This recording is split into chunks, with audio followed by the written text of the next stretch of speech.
Ladies and gentlemen, welcome back to another video with me, Essex Hydra. Now within this, I've been asked several times to go through a video, or do I have a video, of tips and tricks and information for new players. And I tell you what, I've been scratching my head thinking, what on earth would I impart to my 2-month younger self just starting this game, saying, Hydra, this is what you need to do to become less bad. Because let's face it, I was pretty bad in those beginning streams. Now obviously the tutorial is a good place to start, but we're going to go delving into what I think would be the most, or one of the most useful bits of information to get, and that is for each of these damned abilities within the game, when to use them and why to use them. The why is so important because for a long time I've just been clicking buttons randomly, and there should really be a little bit of a thought process going on behind. It's not that complicated though. Once you've got it in your head, it's going to be there, it's going to be cemented, it's going to make you a better player. For those of you guys already familiar with the game, I'd love to see you down and below in the comments just to see if you agree, you disagree. If you've got any other thoughts on these, it'd be really useful to have and know. So, first up, we're going to come to the stances. Now, most ships will have 4 stances, some will have 3. Generally speaking, nearly all of them will have brace for impact. This reduces hull damage suffered, which is your health, by 25%. This is a green bar. This is the amount of damage you can take before you blow up. It's good to have. It's good to have health in life because, well, it means you're not dead.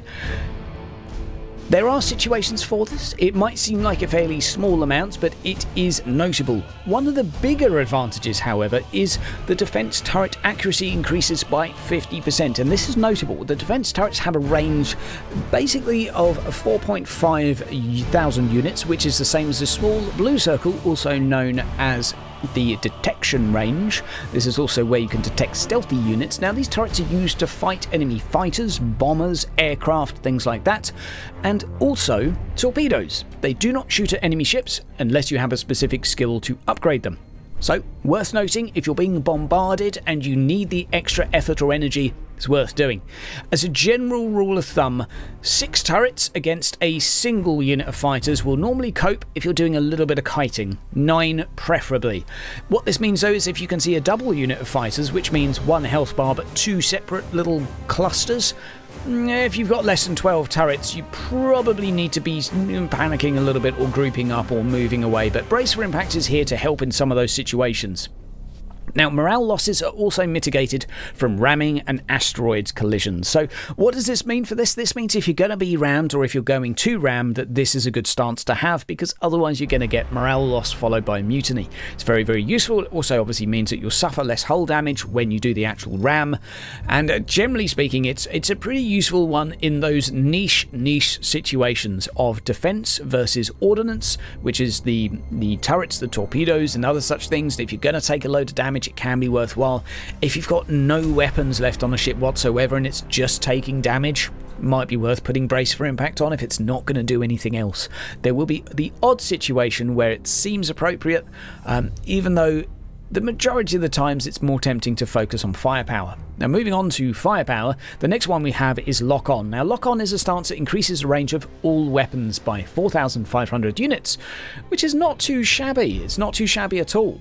This applies to both macro and lance weapons. If you're not sure what that is, if you hover over a weapon, some will say lance and macro, and obviously that's fairly self-explanatory, but generally speaking macro will be inaccurate to some degree, and lances will always hit. It's a very easy way to tell the two apart, but these happy little weapons will get an extra bit of range from this, as well as extra accuracy. Obviously if you're 100% accurate already, it's not going to help that much, but an extra 20% accuracy, and 20 plus 20 equals 20%.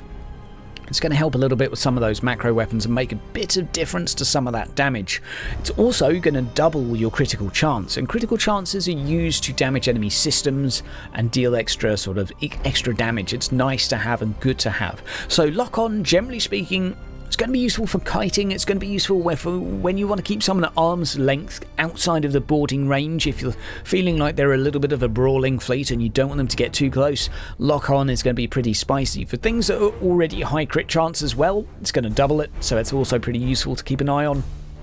If you've got a bunch of lances which are getting their crit rate doubled within the next patch, having Lock On as well, which then doubles them again, is quite a lot of crit in totals, worth keeping an eye on. Now, next one we go to Reload. Now Reload only applies quite a few of these effects to macro weapons, not to lances, so the rate of fire increase, or the standard weapon rate of fire plus 40%, only applies to macro. This was something confirmed by developers. It only works on standard weapons. Standard means macro for whatever reason. I don't exactly know or understand. Rate of fire plus 40%. Now, the actual calculation for this, so I'm told, used to actually be minus 40% to the rate of the global cooldown. So instead of firing every, let's say every second, it was every 0.6 seconds, which actually turned out to be a 66% increase in damage, I believe. I'm not going to do the maths in my head, but I believe that to be the case. But either way, whether it be 40 or 66% damage, it's a good amount of extra DPS for these macro weapons and really helps them pump out a lot of shells, basically. As well as this, we also have the combustion gorge regenerating quicker. So what this means is this fuel meter on the left, and you should be familiar with this if you've done the actual tutorial, is going to be scooting up a little bit quicker, which allows you to run away faster. If speed is of the essence, then this is actually one of the best things to go for.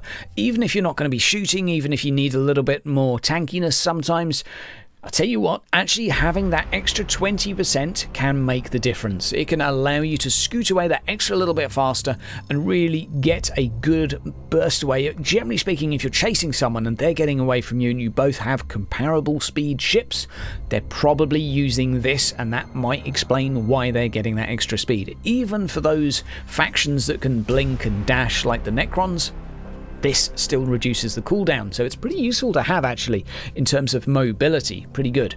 So as a quick overhaul, once again we have Brace for Impact, which is generally going to be when you're ramming or going to be rammed, when you're having issues with fighters, when you're going to take loads of damage, or when you're not going to deal any damage but you just want the ship to stay alive for as long as it can.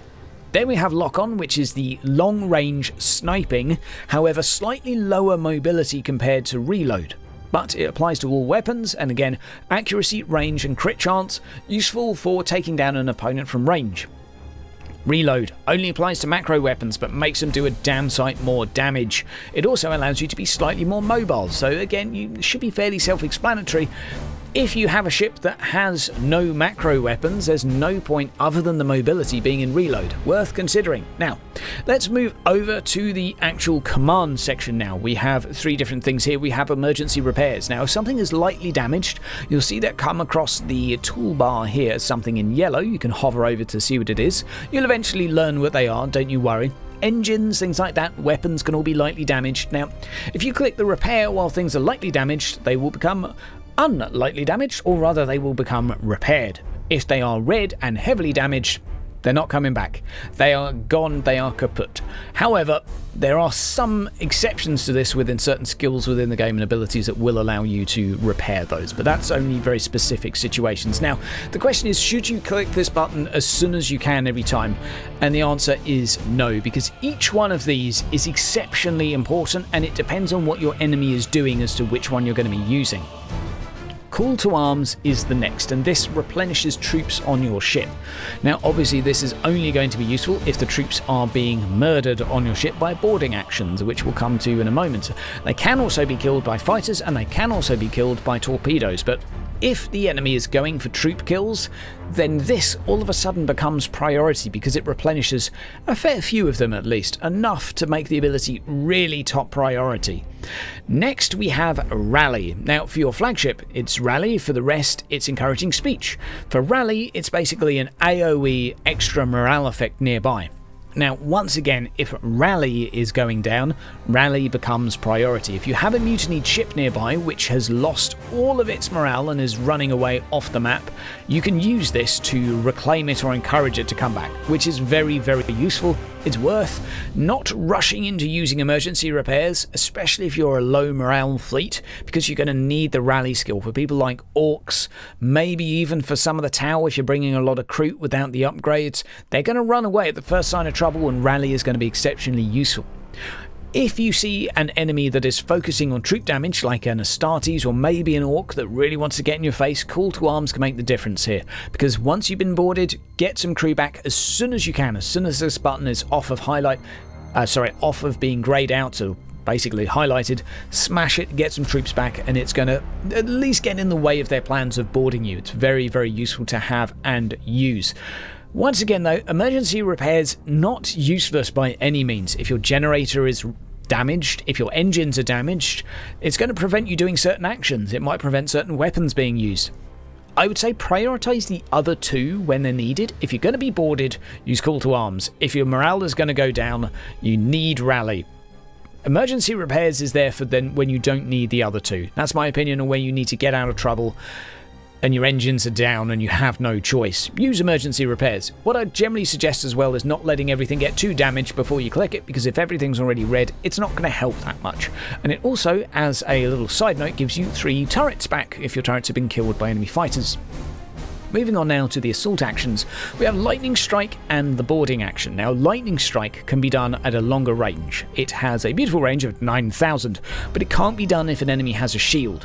What you'll notice is it does troop damage. And we all know the more troops you kill, the worse an enemy ship gets, the longer its cooldowns, and eventually it becomes a scuttle, which is an empty ship, which can be reclaimed and can also be blown up. But what you'll notice about a boarding action is its smaller range and its angle being different, so Lightning Strike 360 degrees. This one, only broadside for most factions. Some can also do it out the front 90 degrees as well. Hello, Tyranids and Necrons. This boarding action will kill twice as many troops. However, it can also be used on a ship which still has its shield, so it's very, very worth using a boarding action if you're confident getting within the 4,500 unit range. If you want to keep someone at arm's length, use a Lightning Strike. It won't kill as many troops, but you might get some criticals and it might be fairly good, and it might do some damage, start some fires, destroy an engine component or whatnot. It's worth using still. However, it is worth keeping in mind that the boarding action is twice as good, but also puts you in range of being boarded in return. So again, worth being considered. And one more time, Lightning Strike, you have to get the shields down first. It doesn't actually take too long for most factions. And the boarding action, you don't have to get the shields down, so you can do whenever. I think what we'll do is we'll bring up some torpedoes next. There's generally 2 types of torpedoes for each faction. Some have melter, some have ordinary torpedoes, and some have homing torpedoes, and some have homing boarding torpedoes. Boarding torpedoes basically do troop damage. So these types, if we hover over them here, we can see fire straight ahead in a pretty spread out fashion, but obviously once you shoot close range, you're going to hit a good few of them. The little red line there represents the area in which they will not explode because it's too damn close. Just keep an eye on that. But it tells you how much damage they do down in the tooltip. It tells you if they ignore armor, etc, etc, and they travel at a speed that just means you need to shoot them and get used to them. Melters, similar, don't do damage, they do put a dot by starting fires, which also does morale damage as well. They also ignore shields, as do all torpedoes really. It's worth considering which one will be suited against which faction. Melter will obviously bait out a repair function to get rid of the fires fairly well, which is going to be better against something like an Orc, which then can't use the morale boost, so that might be better suited against some low morale factions. The total damage as well is pretty decent from them. It equates to, I believe, slightly more than the actual torpedoes, but obviously it can be repaired. Actual base torpedoes, just lots and lots of damage. Some of them will be heat-seeking and locking on, especially if you're playing as Dirty Tau and Dirty Space Marines. Both of those have locking on torpedoes of some sorts. The Tau damaging torpedoes lock on, and the Astartes troop or boarding torpedoes also lock on. Now onto fighters. We're nearly there, guys.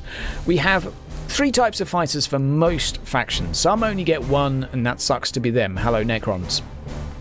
First one on the left, whatever faction you're going to be, is going to be a fighter.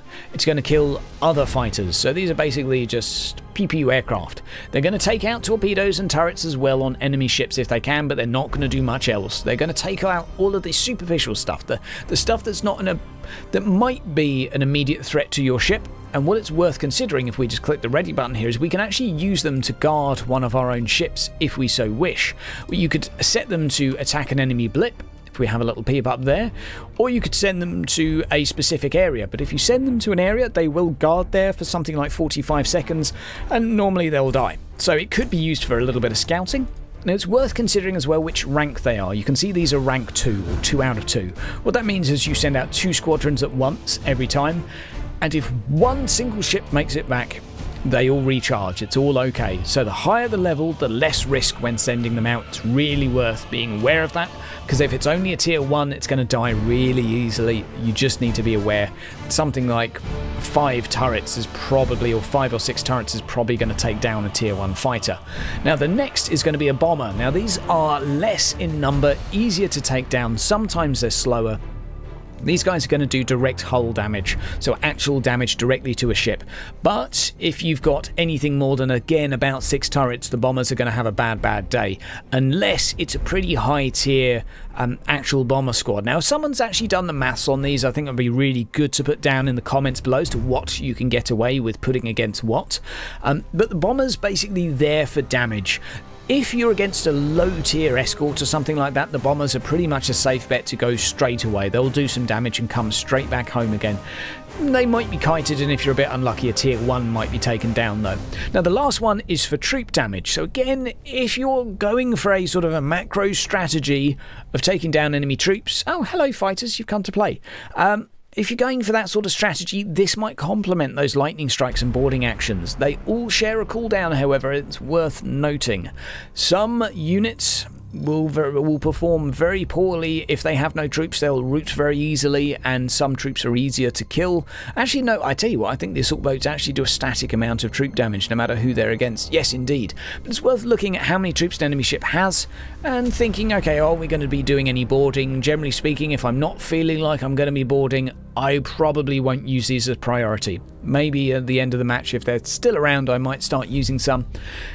Generally speaking, though, I find that they're best to work into a strategy specifically focused at killing troops. If you're not going to kill troops, I think the bombers and the fighters are probably going to be a little bit better suited. Once again, remember they all share a cooldown. Now, there is also the emergency warp jump, which... it's maybe a little bit underused, but if you're going to lose a ship and a ship's going to blow up, it will prevent the enemy from getting the points from the kill. So if they actually blow up the ship, they will get the points from doing so, so it can be used. Sometimes I think I see it being used a little bit prematurely, where running away would probably be the more effective thing to do. Even if that ship survives on a tiny bit of health on the edge of the map, maybe that ship might come back and save the day. But guys, that is everything I think you need to know about these abilities and when to use them and why to use them and what to use them for. I'd love to hear your comments down below, and I'd like to know what videos you'd like to see from me. Guys, have yourself a fantastic day, and I'll see you in the next video. Take care.